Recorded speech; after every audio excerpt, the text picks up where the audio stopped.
Minister പറയുന്നത് കേൾക്കുന്നേ. അതായത് ഈ പറഞ്ഞതിൻ്റെ അർത്ഥം എല്ലാവരായിട്ട് ചർച്ച ചെയ്യുന്ന പറഞ്ഞ് എല്ലാവരായിട്ട് ചർച്ച ചെയ്യണ്ടേ? എല്ലാവരായിട്ട് ചർച്ച ചെയ്തു, കുടുംബക്കാരായിട്ട് ചർച്ച ചെയ്തു. അതിൽ പറഞ്ഞ കാര്യമാണ് കടുവേനെ വെടിവെച്ച് കൊല്ലണമെന്നാണെന്ന് നിങ്ങൾ എല്ലാവരും ആവശ്യപ്പെട്ടത്. അത് സംബന്ധിച്ച് ഇപ്പം തന്നെ മന്ത്രി ഓഫീസിൽ ഞാൻ ബന്ധപ്പെട്ടു. അവിടെ നിന്ന് ഏകദേശം ഒരു ഉത്തരവ് ഇറങ്ങിക്കഴിഞ്ഞു. വെടിവെച്ച് കൊല്ലാൻ നരഭോജി എന്നുള്ള ഇതിൽ ഉൾപ്പെടുത്തി കടുവനെ വെടിവെച്ച് കൊല്ലാൻ വേണ്ടിയിട്ട് ഇന്ന് തന്നെ നടപടി ആയി.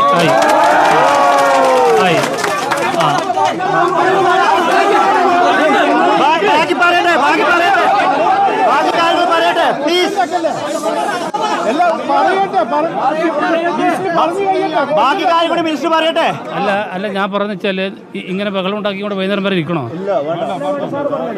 അങ്ങനെയാണെങ്കിൽ അങ്ങനെ ആയിക്കോട്ടെ. അപ്പൊ ഒരു കാര്യം പറയുമ്പോൾ അത് കേൾക്കണ്ടേ? അതാ ഞാൻ പറഞ്ഞു എല്ലാവരും കൂടി ആലോചിച്ചത്. അപ്പൊ അത് തീരുമാനമായി.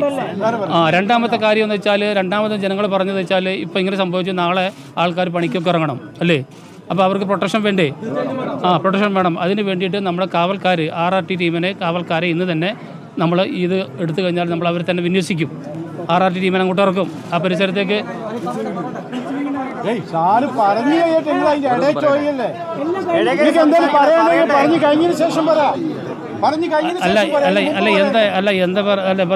ഇത് പറയണ്ടേ? മുൻഗണന അടിസ്ഥാനത്തിലാണ് കാര്യങ്ങൾ പറയുന്നത്. അത് മനസ്സിലാക്കണ്ടേ? അപ്പോൾ ജനങ്ങൾക്ക് സുരക്ഷത വേണമെന്നാണ് രണ്ടാമത്തെ പ്രധാനപ്പെട്ട കാര്യം. ആ സുരക്ഷയ്ക്ക് വേണ്ടിയിട്ടാണ് നമ്മൾ ഇപ്പോൾ കാവൽക്കാരെ RRT ടീമിനെ നമ്മൾ ഇന്ന് തന്നെ ആ പ്രദേശത്തേക്ക് വിന്യസിക്കുന്നത്. കാരണം ഒരാളെ കൊലപ്പെടുത്തിക്കൊണ്ട് ആ പരിസരത്ത് അത് കാണും. അതുകൊണ്ട് നമുക്കതിനെ കാവൽ ഏർപ്പെടുത്തേണ്ട കാര്യമുണ്ട്. അപ്പോൾ എന്ന് തന്നെ കാവൽ ഏർപ്പെടുത്തും. അതാണ് രണ്ടാമത്തെ കാര്യം സംബന്ധിച്ച് പറയാനുള്ളത്. മൂന്നാമത്തെ കാര്യം വെച്ചാൽ നമുക്ക് കൂടും കൂടി വെക്കണം എന്നുള്ളത് പറഞ്ഞിട്ടുണ്ട്.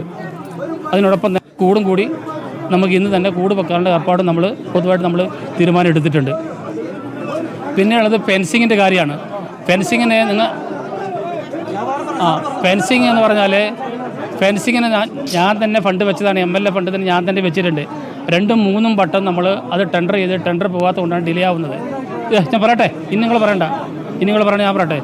അപ്പോൾ അത് ഒന്നും കൂടി ടെൻഡർ ചെയ്തിട്ട് വേഗത്തിലാക്കാനും അല്ലെങ്കിൽ ജനങ്ങളെ തന്നെ ആ വർക്ക് ചെയ്യിപ്പിച്ചുകൊണ്ട് അതല്ല മറ്റേ ഇതുണ്ട് VSS ഒക്കെ ഉണ്ടല്ലോ, അവരെ തന്നെ ഏൽപ്പിച്ചിട്ട് ജനകീയ അടിസ്ഥാനത്തിൽ ആ കാര്യങ്ങൾ പൂർത്തീകരിക്കാൻ വേണ്ടി പറ്റുമോ എന്നുള്ള കാര്യങ്ങളും നമുക്ക് ആലോചിക്കുന്നതിന് തീരുമാനിച്ചിട്ടുണ്ട്.